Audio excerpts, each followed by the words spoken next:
ناظرین آداب، عظمت ٹائمز میں آپ تمام کا خیر مقدم ہے۔ جمعیت العلماء کرناٹک کی جانب سے آج بنگلور میں ایک پریس کانفرنس کا انعقاد عمل میں لایا گیا، جس میں ریاست میں بڑھنے والے فرقہ پرستانہ واقعات کی مذمت کی گئی۔ ریاست میں بڑھتے ہوئے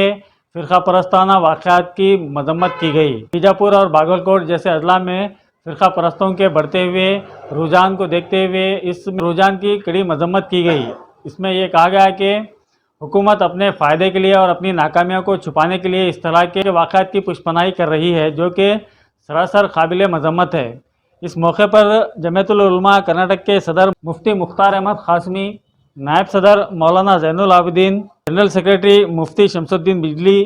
اور خازن جناب تفہیم اور دیگر بھی موجود تھے۔ جمعیت علماء کی پالیسیوں کے تحت جو مستقل ہونے والے کام ہیں ان پر بھی غور کیا گیا، ان کاموں میں مزید استحکام لانے پر غور و فکر کیا گیا۔ ساتھ ہی ساتھ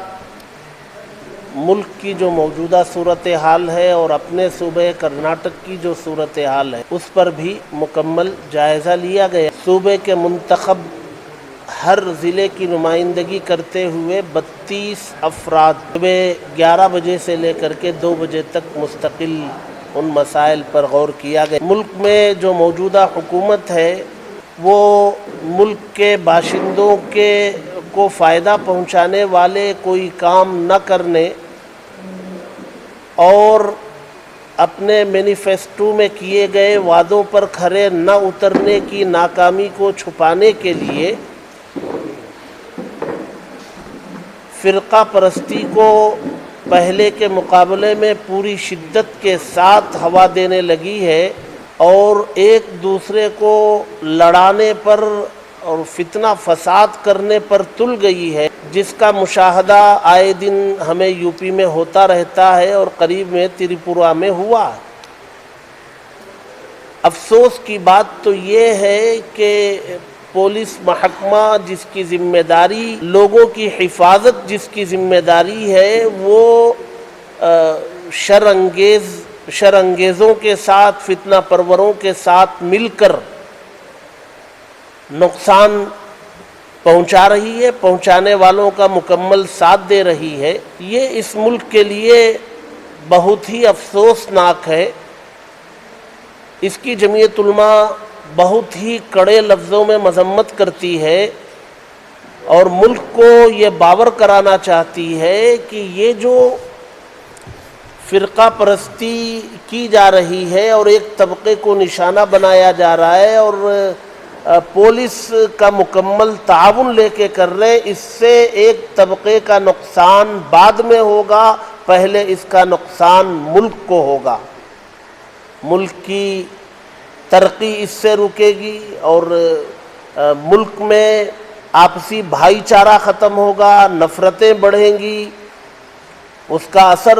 زندگی کے بہت سارے شعبوں پر پڑے گا اور پڑ رہا ہے۔ یہ جو اس وقت مہنگائی کا مسئلہ ہے یا نوکریوں کے نہ ملنے کا مسئلہ ہے، اس سے ملک ہمارا پیچھے کی طرف جا رہا ہے، تنزلی کی طرف جا رہا ہے۔ اس موقع پر چاہیے تھا کہ ملک کے تمام باشندوں کو شیر و شکر بن کر اپنے ملک کو پیش آنے والے ان مسائل کا مقابلہ کیا جاتا اور سب مل کر کے ان حالات کو دور کرنے، ختم کرنے کی کوشش کی جاتی۔ ملک کے باشندوں کو یہ سمجھنا اس وقت بہت ضروری ہے کہ وہ فرقہ پرستوں کی ان چالوں کو سمجھیں، ہوش کے ناخن لیں، اپنے ملک کی اور اپنی معیشت کی حفاظت کے لیے وہ فرقہ پرستوں کے دفاع میں آگے آئیں۔ اس ملک کی خصوصیت یہ رہی ہے اس زمانے سے، جس زمانے میں مغلوں کی حکومت تھی تب سے بھی یہاں گنگا جمنی تہذیب تھی، مسلمانوں کے راج میں بھی یہاں شیر و شکر کی طرح مسلمان اور دیگر برادری رہا کرتے تھے، اور اسی تہذیب کو ہمیں فروغ دینا اور اس کی حفاظت کرنا یہاں کے ہر باشندے کی ذمہ داری ہے۔ اگر فرقہ مرکزی حکومت اپنے اس ایجنڈے پر عمل کرنا بند نہیں کرے گی تو گزشتہ دنوں میں جو ضمنی انتخابات کے نتائج آئے ہیں، چاہے وہ اسمبلی کے ہوں، چاہے کارپوریشن کے ہوں، چاہے پارلیمنٹ کے ہوں، اس میں جو اسے منہ کی کھانی پڑ رہی ہے وہ اپنی اس غلط پالیسیوں کے نتیجے میں ہے۔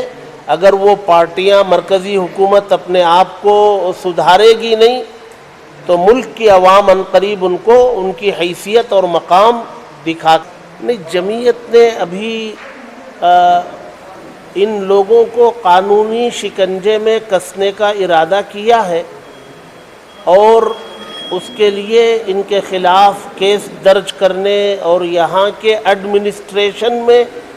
جو لوگ ہیں، ایڈمنسٹریشن جن کے ہاتھوں میں ہے، ان سے ملاقات کرنے کی پالیسی بنائی ہے۔ ایک تو نہیں، ایف آئی آر باقاعدہ جو ہمارے گدک میں جو مسئلہ پیش آیا اور ٹمکور میں جو مسئلہ پیش آیا، اس پر ایف آئی آر ہوئی ہیں۔ مزید اتوار کو گدک اور ٹمکور والوں کو بلا کر یہاں گفتگو کی جا رہی ہے، اس پر کارروائی آگے بڑھائی جائے گی۔ رہا بیلگام میں جو ارباز نامی نوجوان کا قتل ہوا اور باگل کوٹ میں ایک لڑکے کی الکل میں ایک لڑکے کی پٹائی ہوئی اور بیلگام کے ایک قریے میں ایک مسلمان کی دکان کو نشانہ بنایا گیا، ان تینوں پر جمعیت علماء مرکز جو ہے دلی سے ان پر کیسز کیے گئے۔ انسانوں کو بھی بہت ہوش مندی سے اور جوش میں آئے بغیر اپنے بڑوں کی مان کر پالیسی بنانے اور اس کے تحت عمل کرنے کی ضرورت۔ سب سے زیادہ ہمارا مؤثر نظام جو ہے اس سلسلے میں وہ ہماری شریعت نے بنا رکھا ہے، جمعے کا نظام۔ اس جمعے کے نظام میں ہر مسلمان کو اس وقت مسجد میں ہونا چاہیے اور ہر خطیب کو موجودہ حالات کی روشنی میں ان کو تربیت کرنا، ان کی ذہن سازی کرنا۔ یہ ایک بنا بنایا نظام ہے جس پر ہمیں کسی قسم کی محنت یا خرچ کی ضرورت نہیں پڑتی،